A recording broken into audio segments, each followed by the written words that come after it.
Migao mar somo Julius Ogamba oyango ni migao mare osechako timo lalruok mabiro yango chal skunde mag senior ma jopuonjre pok odonje kod mago morwako kwan ma jopuonj mani piny ahinya mag jopuonjre.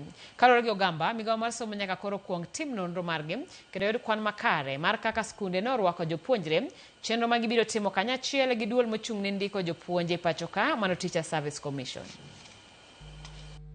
C4 schools or any other school where students have not selected with those few numbers, once we have the data, we would be able now to make a decision where to move those students to and then deal with those schools that have no learners. Obviously, it means that a school that does not have grade 10 also does not have Form 2. Because this year, remember, we don't have Form 2.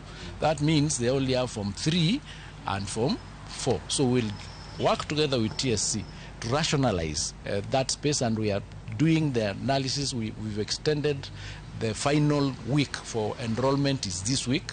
Once we have the final data, we'll sit down as a ministry, as a government, make a decision about those schools. But you can well see what will happen to those schools.